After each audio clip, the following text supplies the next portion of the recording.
നമസ്കാരം സാർ. നമസ്കാരം സാർ, വളരെ ദാരുണമായൊരു സംഭവം 2 ദിവസങ്ങൾക്ക് മുമ്പ് നടന്നു. നമ്മുടെ കണ്ണൂർ അഞ്ചരക്കണ്ടി എന്ന് പറയുന്ന ദന്തൽ കോളേജിൽ തിരുവനന്തപുരത്ത് നെടുമങ്ങാടിനടുത്തുള്ള ഒരു പയ്യൻ ആത്മഹത്യ ചെയ്തതായിട്ടാണ് പറയപ്പെടുന്നത്. നിതിൻ രാജ്. അത് ഡിപ്പാർട്ട്മെന്റ് ഹെഡിനെയും മറ്റൊരു അധ്യാപികയെയും സസ്പെൻഡ് ചെയ്തിരിക്കുകയാണ്. വീട്ടുകാർ ഈ പയ്യൻ്റെ അച്ഛനും അമ്മയൊക്കെ റാഗിങ് ഉൾപ്പെടെയുള്ള ജാതി പീഡനമടക്കം, പട്ടികജാതി പീഡനമടക്കം ഈ കേസിൽ ആരോപിക്കുകയാണ്. ഈ അവിടുത്തെ പ്രധാന അധ്യാപകനും അതുപോലെ മറ്റൊരു ചില അധ്യാപകരും ചില വിദ്യാർത്ഥികളും ചേർന്ന് ഈ കുട്ടിയെ അതിക്രൂരമായിട്ട് ഈ ഒരു നാളത്തെ വാഗ്ദാനമാകേണ്ട ഒരു ചെറുപ്പക്കാരനെ അതിദാരുണമായിട്ട് മരണത്തിലേക്ക് തള്ളിവിട്ടു എന്നാണ് പറയുന്നത്. സാർ, ഇതൊരു തുടർക്കഥയാണ്. മുമ്പും നമുക്ക് സിദ്ധാർത്ഥൻ്റെ കാര്യം അറിയാം. അതിന് മുമ്പും പല സംഭവങ്ങളുണ്ട്. കണ്ടാലും കൊണ്ടാലും കേരള സമൂഹം പഠിക്കുന്നില്ല.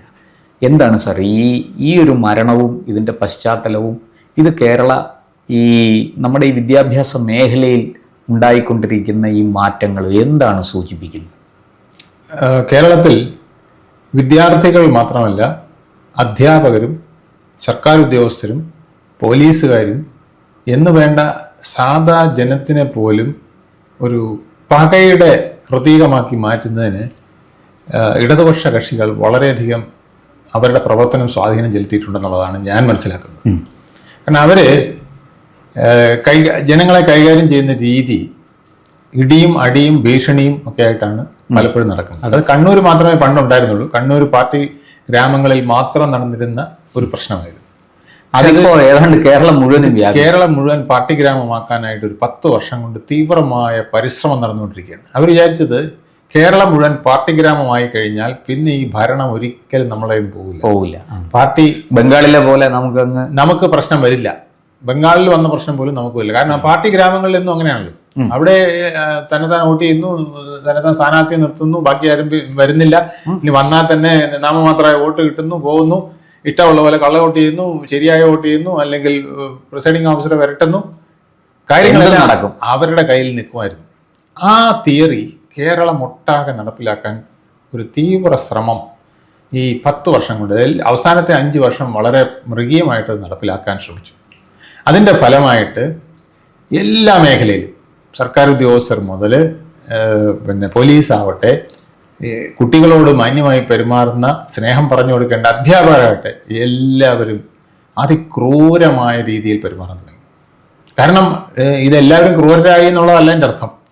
മാന്യന്മാരെ, മര്യാദക്കാരെ, നല്ലവരെ മാറ്റി നിർത്തുക, നമ്മുടെ ശൈലിയിൽ പ്രവർത്തിക്കുന്നവരെ മുന്നോട്ട് കൊണ്ടുവരിക, അടിക്കാനും ഇടിക്കാനും വെട്ടാനും തെറി പറയാനും കഴിയുന്നവരെ മുകളിലോട്ട് കൊണ്ടുനിരുത്തുക, മറ്റവനെ മൂലയ്ക്ക് ഒതുക്കുക. അല്ലാതെ കേരളം മുഴുവൻ നശിച്ചെന്നല്ല ഞാൻ പറഞ്ഞത്. കേരളത്തിലെ മുഴുവൻ പേരും അലവരാതികളും തല്ലുകൊള്ളികളും ആയി എന്നുള്ളതല്ല. ഇത് സംഭവിച്ചത് ഇങ്ങനെയാണ്. നല്ലവരെ മുഴുവൻ വല്ല മൂലയ്ക്കും അങ്ങ് തട്ടും. ഇപ്പൊ സർക്കാർ ഓഫീസുകളിൽ അങ്ങനെ നടന്നു. പിന്നെ പൊതുജനങ്ങൾക്കിടയിലും ഇത് തന്നെയാണ്. ഒരു ചോദ്യം ചോദിക്കാൻ പറ്റില്ല. എൻ്റെ വീട്ടിൽ പോയി ചോദിച്ചാൽ മതി എന്ന് മുഖ്യമന്ത്രി പറഞ്ഞത് നമ്മൾ കേട്ടില്ലേ? ഇത് തന്നെയാണ് കുട്ടി സഖാക്കന്മാർ. കുട്ടി സഖാക്കന്മാർ ഇതിനേക്കാൾ അപ്പുറമാണ് പറയുന്നത്. ഇവിടെ റെസിഡൻസ് അസോസിയേഷൻ എന്ന് പറഞ്ഞൊരു വലിയ പ്രസ്ഥാനം കേരളം ഒട്ടുകൊണ്ടായിരുന്നു. 10-20,000 അസോസിയേഷനുകൾ വളരെ സജീവമായിട്ട് പ്രവർത്തിച്ചു. എനിക്കത് നല്ലപോലെ അറിയാവുന്നതാണ്. ഞാൻ എൻ്റെ തലപ്പത്ത് കുറെ നാള് പ്രസിഡന്റ് സെക്രട്ടറി ആയിട്ടൊക്കെ സ്റ്റേറ്റ് വൈഡ് ജില്ലയുടെ ഭാരവാഹിയായിട്ടിരുന്നതാണ്. എനിക്കറിയാം ഈ ഒരു 10 വർഷം കൊണ്ട് ആ പ്രസ്ഥാനത്തെ പൂർണ്ണമായും നശിപ്പിച്ചത്. അതായത് ക്ഷേത്രങ്ങളിൽ നുഴഞ്ഞു കയറാൻ പാർട്ടിക്കാരോട് പറഞ്ഞ പോലെ തന്നെ റെസിഡൻസ് അസോസിയേഷനിൽ നുഴഞ്ഞു കയറാൻ പാർട്ടിക്കാരോട് പറഞ്ഞു. അപ്പോൾ പാർട്ടിക്കാർ വന്ന് നുഴഞ്ഞു കയറിയപ്പോൾ എന്തു പറ്റി? റെസിഡൻസ് അസോസിയേഷൻ എന്ന് പറയുന്നത് നമ്മുടെ വീട്ടിലെ ഒരു അറ്റ്മോസ്ഫിയറാണ്. അവിടെ നമ്മൾ രാഷ്ട്രീയം പറഞ്ഞാൽ പോയി. കാരണം ഈ വീട്ടുകാരൻ കോൺഗ്രസ് ആയിരിക്കും, അപ്പുറത്തെ വീട്ടുകാരൻ BJP ആയിരിക്കും, എൻ്റെ അപ്പുറത്തവൻ മാർക്സിസ്റ്റ് ആയിരിക്കും, അപ്പുറത്തവൻ CPI ആയിരിക്കും, ഇനി ഒരാളിന് ഇതൊന്നും കാണില്ല, ഇല്ലാത്തതുമായിരിക്കും, ചിലപ്പം പല അഭിപ്രായങ്ങൾ പറയുന്നതായിരിക്കും. പക്ഷേ ഇതൊരു സിദ്ധാന്തമായിട്ട് കേരളം മുഴുവൻ വന്നു. റെസിഡൻസ് അസോസിയേഷൻ പ്രസ്ഥാനം തൊലഞ്ഞു. ഒരു നിവേദനം കൊണ്ട് പോയാൽ, പലരും എന്നോട് പറയണം, ഒരു നിവേദനം കൊണ്ട് പോയാൽ തൻ്റെ നിവേദനം ഒന്നും വേണ്ടത് പാർട്ടിക്കാർ തന്നോളൂ. താനാണ് അവിടെ റോഡിൻ്റെ കാര്യം നോക്കുന്നത്. അവിടെ കൗൺസിലർ ഇല്ലേ, MLA ഇല്ലേ, ബാക്കി ആൾക്കാരില്ലേ? എനിക്കെന്താ കാര്യം അവിടെ റോഡിൻ്റെ കാര്യം പറയാൻ താനാര് എന്ന് പറഞ്ഞ് ഓടിക്കുകയാണെന്ന് പറഞ്ഞു. എന്നിട്ട് ഇവർ വേണമെങ്കിൽ കൊണ്ടുവന്ന് MLAക്ക് നിവേദനം കൊടുത്തിട്ട് MLA അത് കൊടുത്തോ. അല്ലാതെ നീ നേരിട്ട് കൊണ്ട് മന്ത്രിക്ക് കൊടുക്കുമോ, സെക്രട്ടറിക്ക് കൊടുക്കുമോ, PWD എഞ്ചിനീയർക്ക് കൊടുക്കുകയൊന്നും ചെയ്യാൻ പാടില്ല, ചെയ്താൽ തടയുക, അത്രയേ ഉള്ളൂ എന്നുള്ളതാണ്. ഇത് ഒരു സ്ഥലത്തല്ല, എല്ലാ പ്രസ്ഥാനത്തിലും. ഇത് ഒരിടത്ത് ഞാൻ കണ്ടത് പറയുകയാണ്, അമ്പലങ്ങളിൽ ഇതുപോലെയായിരുന്നു, പള്ളി കമ്മിറ്റികളിൽ ഇതുപോലെ കയറിയിട്ടുണ്ട്. അതുകൊണ്ട് പള്ളി കമ്മിറ്റി പലരും ബിഷപ്പുമാരും പാതിരിമാരും ഒന്നും അധികം CPM-കാരെ വിമർശിക്കാറില്ലല്ലോ. അതെ അതെ, നികഷ്ടജീവി എന്ന് വിളിച്ചാലും ഒന്നും പറയാറില്ല. അതേസമയം BJP-കാരും എല്ലാം പറഞ്ഞാൽ വലിയ പ്രശ്നമാവും.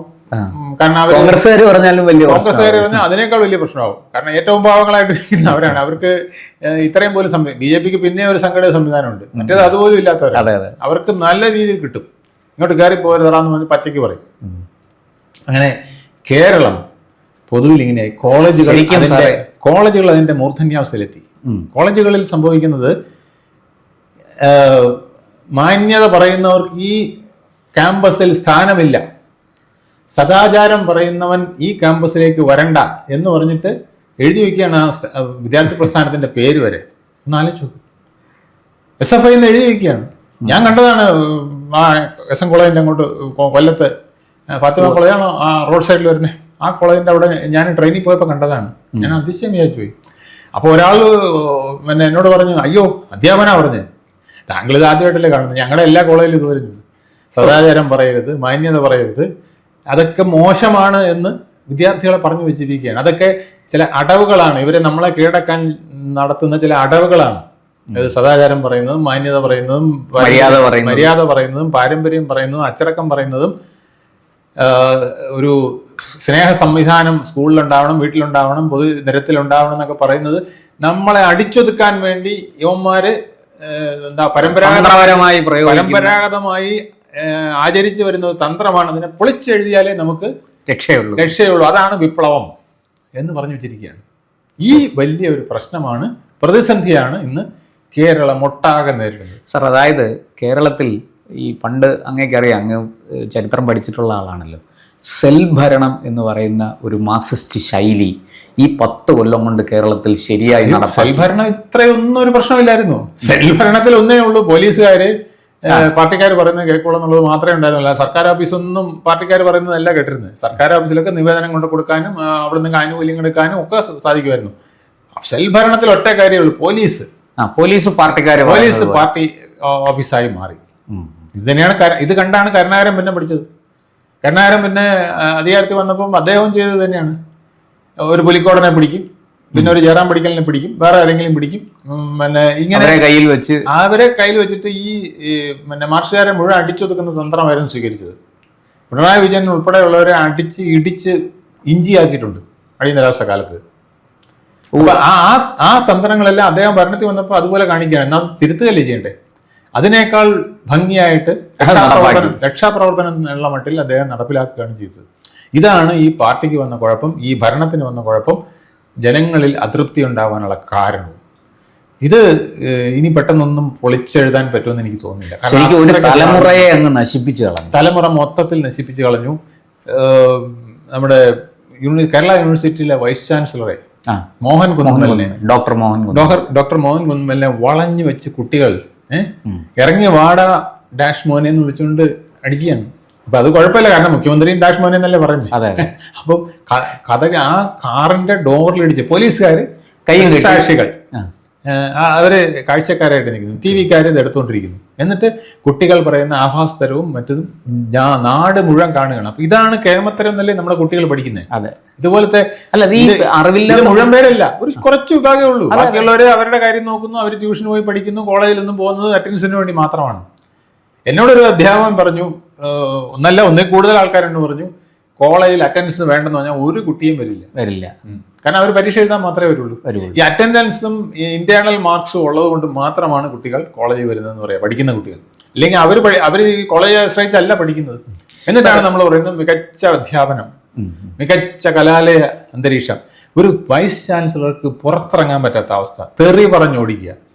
ഒരു വൈസ് ചാൻസലറുടെ ഓഫീസിലേക്ക് ബാരിക്കേഡ് തകർത്ത് ഗവർണറെ ചാൻസലറെ ഇതേ അവസ്ഥ.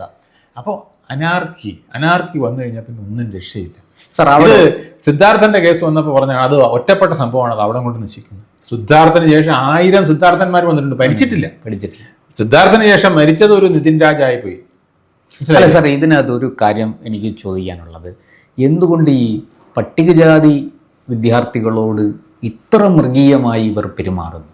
അത് ഈ ഇപ്പോൾ അധ്യാപകരെന്ന് പറഞ്ഞാൽ കൂടുതലും ഇടതുപക്ഷ സംഘടനയിലെ അംഗങ്ങളായിട്ടുള്ള അധ്യാപകരാണ്, ഈ SFIയിലെ കുട്ടികളാണ്, ഇവരാണ് ഈ അക്രമത്തിന് നേതൃത്വം. രണ്ട് കാര്യങ്ങളുണ്ട്. ഒന്ന്, ഇവർക്ക് ഇപ്പം ഈ പറയുന്നതിലേ ഉള്ളൂ പിന്നെ സ്വാതന്ത്ര്യം, സോഷ്യലിസം, ജനാധിപത്യം, സമത്വവും പിന്നെ ഡൗൺ റോഡനെ ഉയർത്തിക്കൊണ്ടുവരിക, താഴേക്കിടയിലുള്ള ഉയർത്തിക്കൊണ്ടുവരിക എന്നൊക്കെ പറയുന്നത് ഇപ്പൊ പറച്ചിലേ ഉള്ളൂ, വാക്കുകളിലേ ഉള്ളൂ. പിന്നെ മറ്റൊന്ന്, ഈ കേരളത്തിലെ പട്ടികജാതി പട്ടികവർഗ വിഭാഗത്തിലെ കുട്ടികൾ ഒരു വളരെ എമാൻസിപ്പേറ്റഡ് ആണ്. അതായത് ബലവും അഭിമാനവും ഉള്ളവരായിട്ട് മാറിയിട്ടുണ്ട്. അവർക്കറിയാം ഞാൻ ആരാണ്, എനിക്ക് ഭരണഘടന നൽകിയിരിക്കുന്ന അവകാശങ്ങൾ എന്താണെന്ന് അറിയാം, എനിക്ക് അന്തസ്സായിട്ട് ജീവിക്കാൻ ഈ നാട്ടിൽ പറ്റും. ഇത്തരം കാര്യങ്ങൾ അവർ പഠിച്ചു വെച്ചിട്ടുണ്ട്. അതാണ് അവര് പ്രധാനമായിട്ടും ഉപയോഗിക്കുന്നത്. മനസ്സിലായില്ലേ? അതുകൊണ്ടാണ് ഈ സംഘടനകൾക്ക് അവരെ എതിർക്കാനായിട്ട് നിൽക്കേണ്ടി വരുന്നത്. അല്ല, ഇവര് ചോദ്യം ചെയ്യുകയാണ്, ഈ കുട്ടികൾ ഇവരുടെ തെറ്റായ പ്രവണതകളെ ചോദ്യം ചെയ്യുകയാണ്. ഈ ചോദ്യം ചെയ്യുമ്പോഴാണ് ഇവർ ശത്രുവാകുന്നതും ഇവരെ മാരകമായി പീഡിപ്പിക്കുന്നതും. അവസാനം ചോദ്യം ചെയ്യാനായിട്ട് അവർക്ക് ഒന്നൊരു വിദ്യാഭ്യാസം കിട്ടി, രണ്ടാമത്തേത് അവർക്ക് അവകാശ ബോധമുണ്ടായി. ഞാനൊരു SC വിഭാഗത്തിൽപ്പെട്ട ആളാണ്, എന്നെ അതിക്രമിച്ചാൽ, എന്നെ ഉപദ്രവിച്ചാൽ എനിക്ക് നീതിന്യായ വ്യവസ്ഥയുണ്ട്, അവരെ ഇന്നത് ചെയ്യാനുള്ള അധികാരമുണ്ട്, ഞാൻ മറ്റുള്ളവരെക്കാൾ ഒട്ടും പുറകിലല്ല. മറ്റ് നോർത്ത് ഇന്ത്യയിലെ പോലല്ലോ ഇവിടെ കുറെ കൂടെ ആളുകൾക്ക് നമ്മൾ ഈ നോർത്ത് ഇന്ത്യ എപ്പോഴും കുറ്റപ്പെടുത്തുകയാണ്, അവിടെ ജാതി വ്യവസ്ഥിതി ഇതൊക്കെ ഉണ്ട്. പക്ഷെ അവിടെ ഈ തരത്തിൽ ഒറ്റപ്പെട്ട സംഭവങ്ങൾ അവിടെ ഉണ്ട്, ഇല്ലെന്ന് ഞാൻ പറയുന്നില്ല. പക്ഷെ ഇതുപോലെ മാരകമായ ഒരു സാഹചര്യം അവിടെ ഉണ്ടാകുന്നില്ല. അവിടെ വലിയ എന്താ പറയണ്ട, വളരെ അപൂർവമായിട്ട് മാത്രമേ ഇത്തരം സംഭവങ്ങൾ ഉണ്ടാകുന്നുള്ളൂ. തീർച്ചയായിട്ടും ഇത് നമ്മൾ അത്ര നിസ്സാരമായിട്ട് തള്ളിക്കളയാവുന്നതല്ല കേരളത്തിലെ വിഷയം. ഇത്രയും സാക്ഷരത ഇത് ഒരു ഫീൽഡിലല്ല, സ്ത്രീകൾ ഇതുപോലെ അനുഭവിക്കുന്നു, എന്തെല്ലാം ദുരവസ്ഥകൾ അനുഭവിക്കുന്നു. അല്ല സാർ, ഒരു അധ്യാപിക വിരമിച്ച സമയത്ത് കുഴിമാടം ഒരുക്കി അവരെ യാത്രയയപ്പ് കസേര കൊണ്ടുവന്ന് മൈതാനത്ത് കൊണ്ടുവച്ചു അവരെ ചുട്ടുകരിക്കുന്ന കസേര കൊണ്ടുവന്ന് ചുട്ടുകരിച്ചു പ്രതീകാത്മകമായി. ഇവരിൽ നിന്ന് നമ്മൾ ഇതിൽ കൂടുതലൊന്നും പ്രതീക്ഷിക്കാം. അതായത് ഒരു സമൂഹത്തിൽ ജീവിക്കാൻ എന്ത് വേണം എന്നറിയാമോ? ഒന്നാമത് വേണ്ടത്, നിങ്ങളുടെ കുടുംബത്തിൽ ജീവിക്കാൻ എന്ത് വേണം? സമാധാനം വേണം. സമാധാനം കിട്ടണ എന്ത് വേണം? സ്നേഹം വേണം. മനസ്സിലായില്ലേ? അതെ. നിങ്ങളോട് നിങ്ങളുടെ ഭാര്യയും മക്കളും സ്നേഹമായിട്ട് പെരുമാറുന്നതുകൊണ്ടാണ് നിങ്ങൾക്ക് വീട്ടിൽ പോകുന്നത്. അച്ഛനും അമ്മയും തമ്മിൽ സ്നേഹിച്ചില്ലെങ്കിൽ മക്കളും എല്ലാം പോയി. മക്കൾ തിരിച്ചും അങ്ങോട്ടും ഇങ്ങോട്ടും വരുന്നത് ഈ സ്നേഹത്തിൽ അധിഷ്ഠിതമാണ്. ഇതുപോലെ തന്നെയാണ് സമൂഹത്തിൽ അധ്യാപകനോട് കുട്ടിക്ക് സ്നേഹം വേണം, അധ്യാപകന് കുട്ടിയോട് സ്നേഹം വേണം. ഇതെങ്ങനെയാ ഉണ്ടാകുന്നത്? പരസ്പരം വാടാന്ന് പറഞ്ഞാൽ പറ്റില്ല, മുർദാബാദ് വിളിച്ചാൽ പറ്റില്ല. അത് നമ്മൾ തമ്മിലൊരു മയത്തിൽ പെരുമാറി അധ്യാപകനെ ബഹുമാനിക്കുകയും കുട്ടി ആദരിക്കുകയും ചെയ്യുന്ന ഒരു ശീലം വേണം. ഇവിടെ ഈയൊരു ഒരു സംഭവം ഉണ്ടായി. ഒരു സ്കൂളിൽ നിന്ന് കുട്ടികൾ ഇറങ്ങിയപ്പോൾ ഒരു വീഡിയോ കണ്ടു ഞാൻ. കുട്ടികൾ ഇറങ്ങുന്നു, സ്കൂൾ ക്ലാസ് അവസാനിച്ചപ്പം കുട്ടികൾ അധ്യയന വർഷം അവസാനിച്ചപ്പോൾ കുട്ടികളെല്ലാം പോവാണ്. പരസ്പരം അടികൂടുന്നു, യൂണിഫോം വലിച്ചു കീറുന്നു, ബാഡ്ജുകൾ എടുത്തെറിയുന്നു, പരസ്പരം മുടി പിടിച്ച് അങ്ങോട്ടും ഇങ്ങോട്ടും വലിക്കുന്നു, തറയിലിട്ട് അടിക്കുന്നു, അങ്ങനെ പ്രശ്നങ്ങൾ. ഈ വീഡിയോ കണ്ടു കഴിഞ്ഞിട്ട് ഇതൊരു റെസിഡൻസ് ഗ്രൂപ്പിൽ വന്നതാണ്. ഈ വീഡിയോ കണ്ടു കഴിഞ്ഞിട്ട് അടുത്ത ഒരാൾ വേറൊരു വീഡിയോ ഇട്ടു. അതായത് തമിഴ്നാട്ടിലെ ഒരു വിദ്യാലയത്തിൽ വിദ്യാർത്ഥികൾ അധ്യാപകനെ കെട്ടിപ്പിടിക്കുന്നു, കുട്ടികൾ വന്ന് കാലിൽ വന്നിക്കുന്നു. അയാള് വേണ്ട എന്ന് പറഞ്ഞിട്ട് അവരൊന്ന് പുറകോട്ട് പോകുന്നു. എന്നിട്ട് ആ കുട്ടികൾ ആർത്തു വന്ന് അദ്ദേഹത്തിന്റെ കാലിൽ തൊട്ട് വന്നിച്ചിട്ട് പോകുന്നു. പരസ്പരം സ്നേഹം ബഹുമാനമൊക്കെ കാണിക്കുന്ന ഒരു വീഡിയോയും കണ്ടു. അപ്പോൾ വലിയ സഹാക്കൾ അതിന്റെ പിന്നിൽ എഴുതിയിരിക്കുകയാണ്, ഏവന്റെയെങ്കിലും കാല് തൊട്ട് വന്നിക്കുന്നതാണ് പുണ്യമെന്ന് പറയുന്ന ഒരു സദാചാര ബോധം ഇവിടെ ചില അലവലാദികൾ വളർത്തിക്കൊണ്ടിരിക്കുകയാണ്. ഇത് നമ്മുടെ പിള്ളേർക്ക് ദോഷം ചെയ്യുന്നു. അപ്പൊ ഇവനെയൊക്കെ എന്താ ചെയ്യേണ്ടത്? നല്ലതും ചീത്തയും പറഞ്ഞ് പിക്ടോറിയൽ എവിഡൻസ് കൊടുത്തിട്ട് നല്ലതിനെ ചീത്തയാക്കി ചിത്രീകരിക്കുന്ന, അതിനെ ചവിട്ടി തേക്കുന്ന തരത്തിൽ, അതായത് അധ്യാപകനെ നിങ്ങൾ ബഹുമാനിക്കരുത്. കാല് തൊട്ട് വന്നിക്കുന്നത് പഴയ അതൊരു പാപമാണ് എന്നുള്ളതാണ്. കാല് തൊട്ടെന്ന് ചുമ്മാ പിള്ളേർ ഇങ്ങനെ കാണിക്കുന്നേ ഉള്ളൂ. മനസ്സിലായില്ലേ? അവന്റെ കാലിൽ അദ്ദേഹത്തിന്റെ അധ്യാപകന്റെ കാലിലൊന്നും പിടിക്കുന്നൊന്നുമില്ല. ചുമ്മാ ഇങ്ങനെ കാണിക്കുന്ന തന്നെ അങ്ങനെ വേണ്ട എന്ന് പറഞ്ഞ് പുറകോട്ട് പോകുന്ന ഒരു സീനാണ് അതിനകത്തുള്ളത്. അപ്പൊ കാല് തൊട്ട് വന്നിക്കുക, കാല് കഴുകി കുടിക്കുക, ഇതൊക്കെയാണോ സംസ്കാരം? അധിക്ഷേപിക്കുകയാണ്.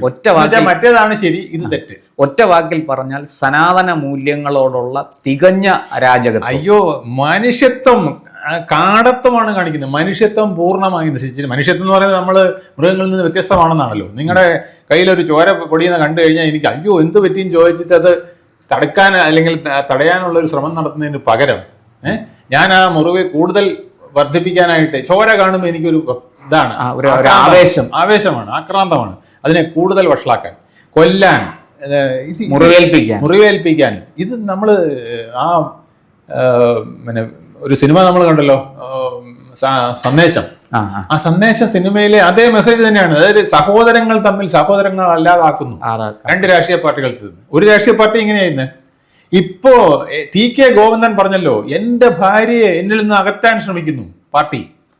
ഭാര്യ പറയുന്നു എന്റെ ഭർത്താവിനെ എന്നിൽ നിന്ന് അകറ്റാൻ ശ്രമിക്കുകയാണെങ്കിൽ ഞാൻ ആ പരിപാടിക്കില്ല, ഞാൻ അദ്ദേഹത്തിന്റെ കൂടെ നിൽക്കും. അവരാദ്യം പാർട്ടിയുടെ കൂടെ നിന്ന് പാർട്ടിക്കൊപ്പം. ഭർത്താവ് അങ്ങനെ ചെയ്തു, ഞാൻ പാർട്ടിക്കൊപ്പം നിൽക്കുന്നു പറഞ്ഞ് നിന്ന ആളാണ് TK ഗോവിന്ദന്റെ ഭാര്യ. അവസാനം TK ഗോവിന്ദന്റെ ഭാര്യ പറഞ്ഞു, നിങ്ങൾ ഞങ്ങളുടെ കുടുംബത്തിൽ കലഹം ഉണ്ടാക്കാനാണ് ശ്രമിക്കുന്നതെങ്കിൽ പറ്റൂല, ഞാൻ അങ്ങനെ കൂടെ നിൽക്കുന്നു. അങ്ങനെ ഇപ്പൊ അവർ രണ്ടുപേരും ഒന്നിച്ച് നിന്നു. രണ്ടുപേരെ ഒന്നിച്ച് പിന്നെ പോളിംഗ് ബൂത്തിൽ പോയപ്പോ രണ്ടുപേരെയും കൂന്ന കണ്ടു.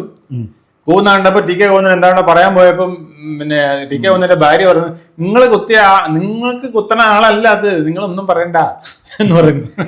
പാവം സ്ത്രീയുടെ ഒരു അവസ്ഥ നോക്കുക. ഭർത്താവിനോട് പറയാ, TK ഗോവിന്ദൻ തിരിഞ്ഞെന്തോ എന്താ, എല്ലാവരും ഇന്നലെ അവരെ കണ്ടിരുന്നവരാണ്, സുഹൃത്തുക്കളെ പോലെ അല്ലെങ്കിൽ അതിനേക്കാൾ അപ്പുറം സഖാവ് എന്ന് പറഞ്ഞ് ബഹുമാനിച്ചിരുന്നവരാണ്. എന്താ നിങ്ങൾ പറയുന്നതെന്ന് ഒറ്റ ചോദിക്കാനായിട്ട് TK ഗോവിന്ദൻ തിരിഞ്ഞപ്പം ഭാര്യ പറയാണ്, നിങ്ങൾക്ക് കുത്തണ ആളല്ല ഇപ്പൊ അവര്, നിങ്ങൾ മിണ്ടാണ്ട് പോയി എന്തോ പറഞ്ഞുകൊണ്ട് പോകുന്നുണ്ട്. കേരളത്തെ തികഞ്ഞ അരാജകത്വത്തിലേക്ക് കഴിഞ്ഞ 10 വർഷം കൊണ്ട് തള്ളിവിട്ടു. അതിന്റെ ഇരകളാണ് സിദ്ധാർത്ഥനും നിതിൻ രാജും ഒക്കെ. ഇനി ഒരു സിദ്ധാർത്ഥനും നിതിൻ രാജും കേരളത്തിൽ ഉണ്ടാകാതിരിക്കട്ടെ എന്ന് നമുക്ക് ഉണ്ടാകാതിരിക്കണമെങ്കിൽ ശക്തമായ ഭരണാധികാരികൾ, ശക്തമായ നിയമ നടപടികൾ വേണം. ഇതിനെ മുഴുവൻ പൊളിച്ചെടുക്കാനുള്ള ഒരു ശക്തി ആദ്യം പോലീസ് തൊട്ട് തുടങ്ങണം. സെക്രട്ടേറിയറ്റും തുടങ്ങണം. ചീഫ് സെക്രട്ടറിയെ മുതൽ തുടങ്ങണം. ചീഫ് സെക്രട്ടറി പോലും തോന്നുന്ന പോലല്ലേ ചെയ്യുന്നത്. അതല്ലേ അവസ്ഥ. ഇപ്പൊ വന്ന DGP ഇച്ചിരി ഭേദമാണ്, ഇച്ചിരി മയമായിട്ട് പെരുമാറുന്നുണ്ട്. അല്ലെങ്കിൽ DGP പോലും അങ്ങനെ തോന്നുന്നതാ ചെയ്യുന്നത്. ഇപ്പോഴത്തെ DGPക്ക് ഇച്ചിരി ന്യായവും നീതിയും ഒരു മര്യാദയൊക്കെ ഉള്ളതായിട്ട് ഞാൻ പലപ്പോഴും സംസാരിക്കുന്നതും പെരുമാറുന്നതും കണ്ടപ്പോൾ തോന്നിയിട്ടുണ്ട്. അതുപോലും പലയിടത്തും ഇല്ല. ഇത് അവിടുന്ന് തുടങ്ങണം. ചീഫ് മിനിസ്റ്ററുടെ കസേര, ചീഫ് സെക്രട്ടറിയുടെ കസേര, കളക്ടറുടെ കസേര, എല്ലായിടത്തു നിന്നും തുടങ്ങി SIയിലും കോൺസ്റ്റബിളിലും വന്ന് നിൽക്കണം. ഇത് സീനിയർ CPO ആക്രമിക്കുന്നു, SIയെ ASI ആക്രമിക്കുന്നു. പറയുന്നത് അരാജകത്വം.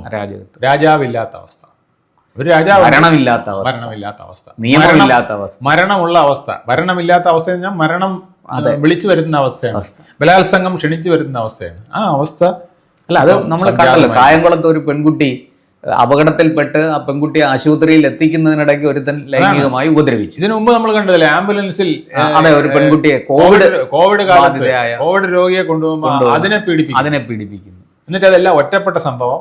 അതെ, അതൊന്നും മനുഷ്യത്വം ഇല്ലാത്ത സംഭവമല്ല. അതൊക്കെ ഒറ്റപ്പെട്ട സംഭവം. ചെറിയ ചെറിയ അത് ഒരു പട്ടികജാതി പെൺകുട്ടി സംഭവങ്ങൾ. പട്ടികജാതിയും പട്ടികവർഗമൊക്കെ പേരിലേ ഉള്ളൂ. ആ സംരക്ഷണം ഒന്നും ഇപ്പൊ ഇല്ല. അതെ, അതാണ് അവസ്ഥ.